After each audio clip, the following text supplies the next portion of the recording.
Right then, good morning boys and girls, how are you doing? Welcome back to GP Motorvlogs, and today we're out on a first ride of review once again. This, the Sinnis Terrain 3810, the bigger brother Sinnis Terrain 125, which I spoke very highly of.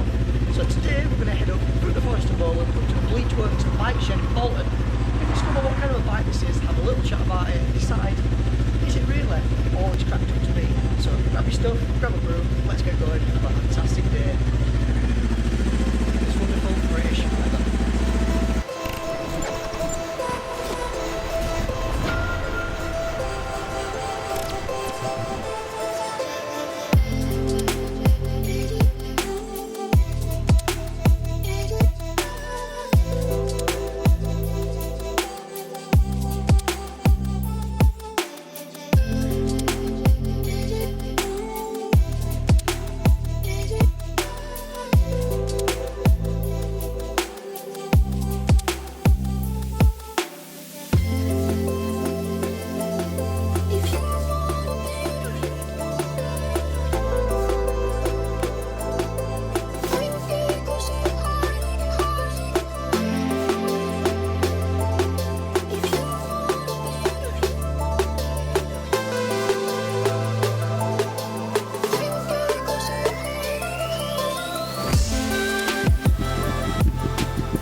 So then guys, here we are at the Sinnis Terrain 380.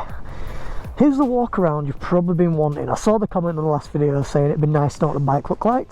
Well, I hope so you are watching this video, because here she is in all her glory. So then the price for the Sinnis Terrain coming in on the road price of £4,495. That's without any luggage, but we'll talk a little bit about specs and stuff as we get going in the review. If you are wanting the luggage on the bike, which is 105 litres, then you're coming in at £4,799 on the road and with your 105 litres of luggage. So the main features on this thing, we'll talk some more about it when we get on the road like we usually do in these reviews, but standout stuff, I'll leave all the specs at the bottom of the screen because I don't want to stand here and bore you.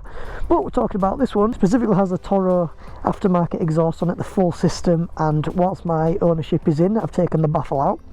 Obviously you're looking, if you pay for it, you're getting the 105 litres of luggage with these nice metal cases on top, even the side ones, nice lot, and you've also got extra things for if you wanted to put bungee cords or any other stuff on it as well. Digital dash on this, we're looking at a Bluetooth connectivity digital dash. We'll have a little look around that later on, but just while we start it up, I'm not sure if you can see that, but yeah, we've got all sorts of information on there, quite useful as well, and really like that, especially for the price of the bike. It's fantastic, such a budget bike with quite a lot of premium features on it.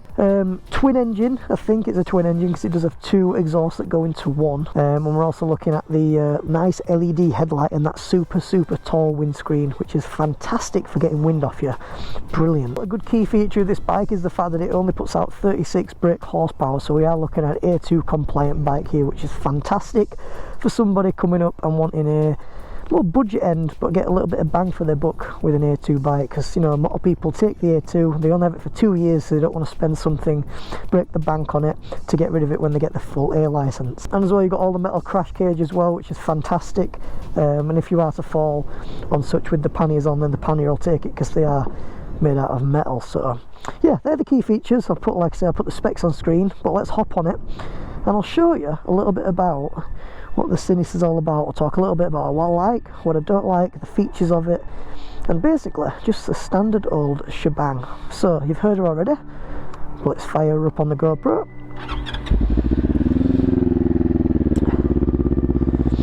And this beautiful Toro exhaust, like I said, I have taken the baffle out. And she does sound pretty well, I'm not going to lie. Definitely reminds me of my KTM 390 era days. Pretty nippy little bike this. Let's have a little ride on it. So as we do with most first ride reviews on the JBL Motorvlogs channel, we'll start off with ergonomics. If you don't know by now, I am a measly 5'4", weighing in at about 11 stone 5 kilos. Jake, put kilos on screen somewhere around here. weight wise of this thing, it does weigh quite a bit. I'm not sure what it is, but I will probably put that on screen. So then, ergonomics of the T380. As we sat with the Sinnis 125, we had the same kind of setup with this. Seat is super comfortable. I've ridden all the way, because I've been to Bleachworks today. I've ridden all the way there, an hour and a half, maybe hour and 3/4, and I've had no aches at all in the buttocks area. The only thing that started hurting was my helmet, this helmet. Anyway, yeah, the seat is super comfortable, really enjoying it, nice and where I'm sat towards the front end of the seat. I know on some motorcycles you do sit at the back kind of, but this one you sat right at the forefront of it, making that centre of gravity kind of, feels quite high up because of the tyres on it. But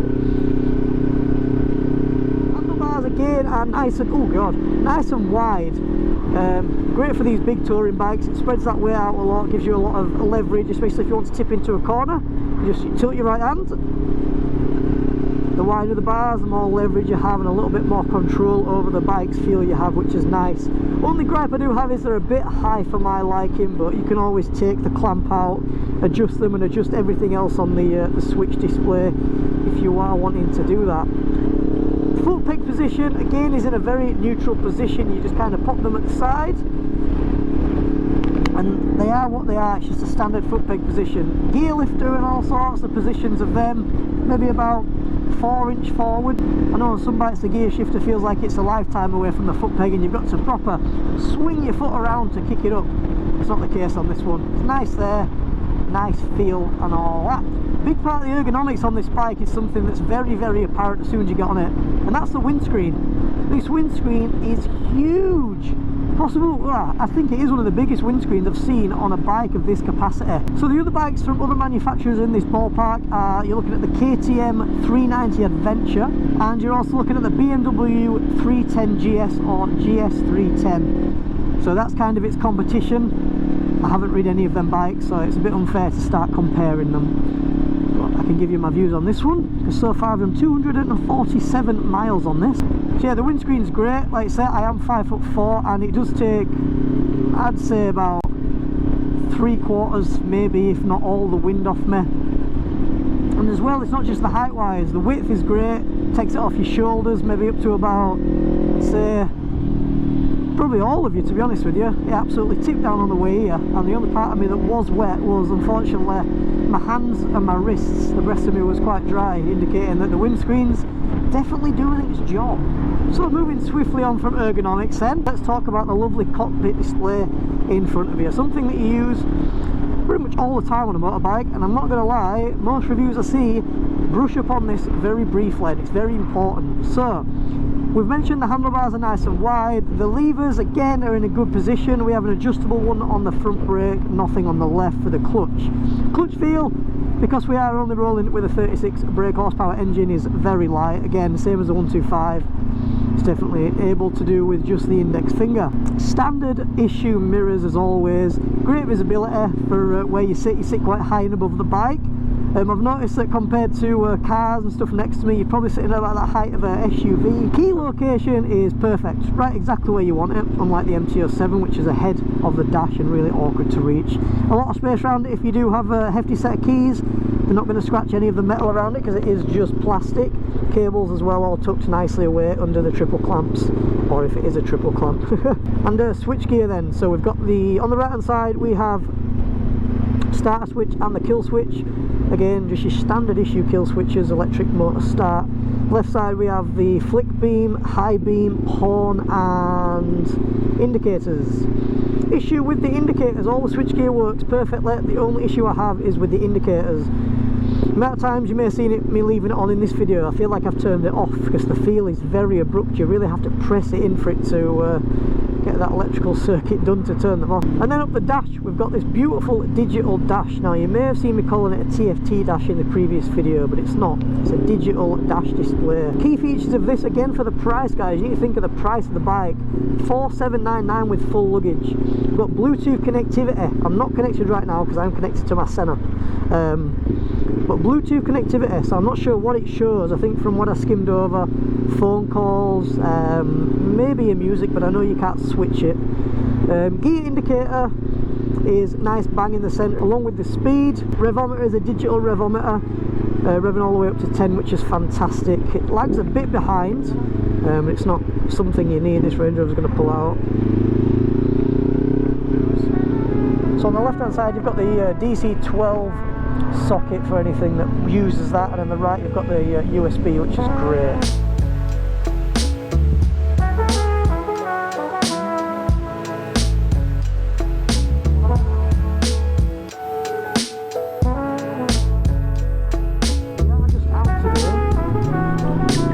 Like I mentioned, went on to Bleachwood's Bike Shed, fantastic little area in Bolton.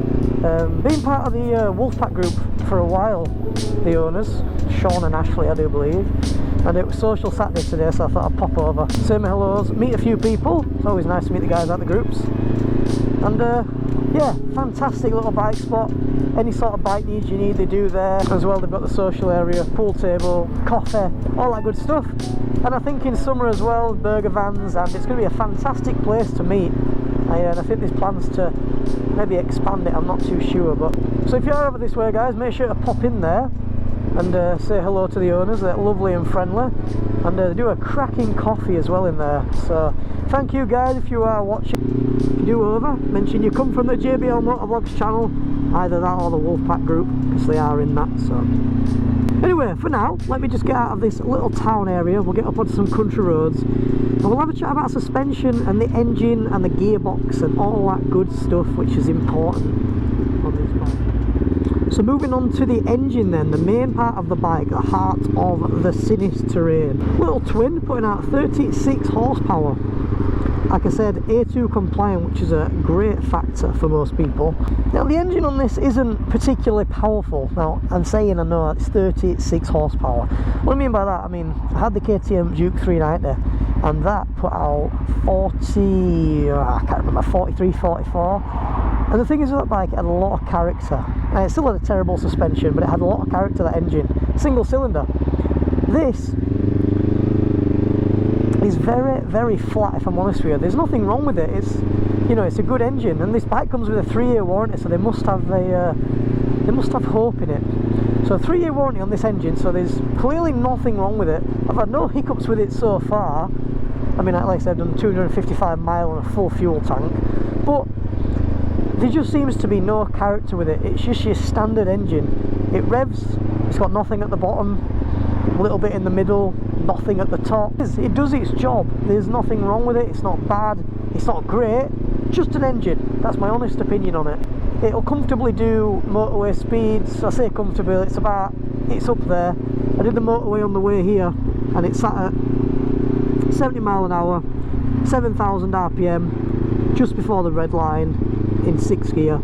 It did fine. Most it got to was 80 down the motorway. I didn't realise I was doing it. It's just sped up. I must have been going down a hill. But yeah, it does the motorway, and the screen's so comfortable on the motorway, which is great. And gearbox in the engine. Now this is where we're having issues. When I first got on the bike, the gearbox was ace. I thought, you know what, this is going to have a nice soft gearbox like the 125 did. But I got on it and it had a nice clunk down into 1st gear, and the gear switches were rough, but I knew it was there. I knew I'd done them, if that makes sense. It was a nice complete shift. But then where the gearbox comes in is not with the gear shifting, it's with the actual shifting inside the engine. I've noticed 1st to 2nd, this bike loves to go into neutral nearly maybe 50-60% of the time. And it's ironic because when you try to put this bike in neutral at a stop, it just doesn't want to find it. 1st and 2nd, back down to 1st. But then again, with the engine, gears 5 to 6 and 4 to 5, it does like to bounce down a gear. If you're in 6, sometimes it'll rev and just hit down into 5th itself. If you're going from 4 to 5th, it just does not want to switch. So it comes with a budget engine, but again, there is nothing wrong with the engine. And I'll have to admit as well that all these switches have been under harsh acceleration. Not super harsh, but remember, it is only a 36 horsepower machine, so you are going to have to rev it from time to time, and that is quite apparent with it. Suspension then, woof. This bike is an adventure bike. It has that terrain, the clue's in the name, terrain. It has that green laning capability. The tyres on it again are dual sport tyres. The suspension, I don't know whether that has been set up for another rider or this is just stock out the gate. And I haven't set this up myself, even though it does have adjustable rebound and an adjustable rear shock. But it's bouncy when you get onto roads like this, if you want to just crack on a little bit. And I don't mean go fast, I just mean pick up the pace a little bit and ride just that little bit more spirited.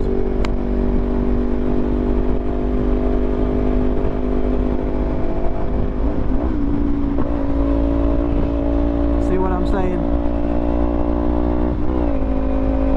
Budget suspension though, it is what it is. You've got to deal with it. Send it. That's a mention to you all. The side stand is, well, one, it's tucked very far away. It hasn't been designed crackingly because it's hard to get your foot around, but it does have a centre stand if you are wanting maintenance and stuff. But yeah, there she is. Let's see if we can get a bit more of a view over here. So let's turn the headlights on. That's your headlights normally. Start the engine. This is your daytime running lights. So it's got the right one on. If you just put it onto high beam, you get that left one to pop on.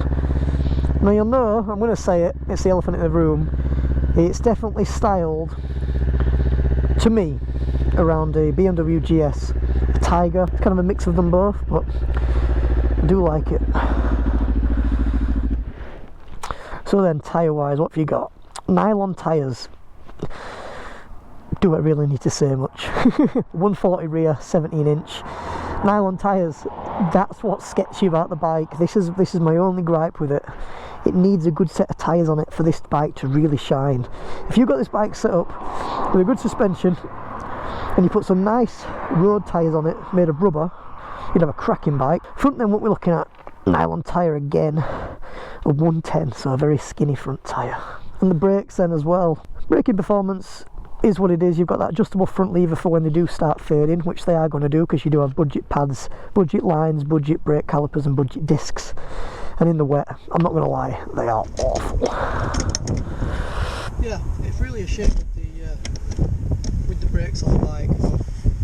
There is stuff I would do different to this, and it would definitely be a set of handguards, because this is a brilliant commuter bike. There's enough power, enough poke in it, just to get that wind off your hands. I have handguards on the MT-07, commuting on that, hands are just fine, without heated grips. And I commuted on this to work one morning, hands were freezing, end of the fingertips, when I got to work. And yeah, obviously slammed some heated grips on it, but I'm not expecting that from factory on a bike like this. But definitely handguards. The main bang for the buck is definitely fuel consumption. Wow, oh wow. So researching the T380, word on the street was that this bike had an 18 litre fuel tank and an acclaimed 280 mile fuel range. Blown away. We're talking £20,000 worth of bike in fuel tank there, in fuel range. Stupid amount. And if I'm honest with you, I didn't believe it. Why would you? It's a £4,500 bike. That's until I filled it up for the first time. So I filled it up at 46 mile on my trip I'd done on it. £22 I'd put in the bike, and it did have, well, I think I put about 17 litres in it. Fuel's ridiculous at the minute. And I went out on that trip last week and I'm still on the same fuel tank. Well, I say that I've just filled up, but on the same fuel tank all the way to Bleachwood's bike shed today. And that tank, with just hitting on reserve, and I never even really touched the reserve, was about a 200 mile tank. I'm not going to lie, that's with me trying to keep up with the MT-07 last weekend as well, and really testing what this bike can do. If you was to ride this bike very sedentary like I have been today, I see no issue why this bike cannot get anywhere near its acclaimed mileage, 280 miles. Not easy, but you can definitely get over a 220, 230 mile tank out of this, which is awesome. Absolutely awesome. I have no reason to believe that if Sinnis was to put some money into production of a big bike, they could make a cracking motorcycle. I'm telling you, they have the chassis for it, they have the ideas for it, but with it being a small company, this is where I see the issues, but I could see them making a brilliant motorcycle if they really wanted to put their ideas together, because the ideas and the start is definitely there within the Sinnis Terrain range. So, but that's about it for the bike, guys. Wrapping it up wise, have I taken a pillion on this? No, I haven't, unfortunately. It does have pillion pegs, and I see no issue why this bike wouldn't be able to do it. It would be a bit bouncy, but I'm pretty sure you could adjust the suspension to account for that.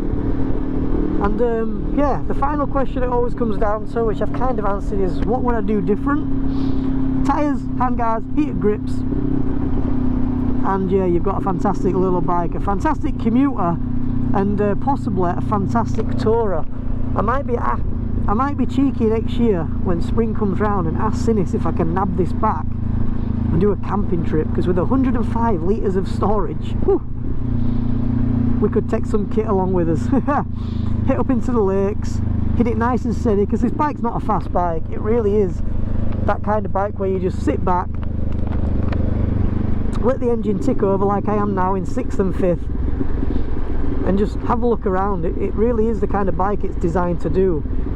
With my kind of riding, I haven't taken it off-road, guys. I do apologise about that. I know other reviewers have, but any questions you have on this, guys, it would be nice if you would leave them below. As I mentioned as well, if you want to go give the guys at Bleachwood's Bike Shed a go check out if you are around that Bolton area or coming round or passing through, and as well go hit up the Wolfpack group as well over on Facebook and Instagram. These guys are really growing their brand now, and it's nice to see a bit of support coming from you guys, companies, businesses. It's awesome to see after such a terrible year of what we've had. So one more time, a big thank you to Sinnis and the guys at On The Wheels for delivering this and trusting me with it for 2 weeks. I've had a fantastic time with it, and I won't be I don't think it was the last time I ride this. Thank you very much for watching, guys. Hope you did enjoy this one. Leave a like, as I always say, and I will see you in the next one.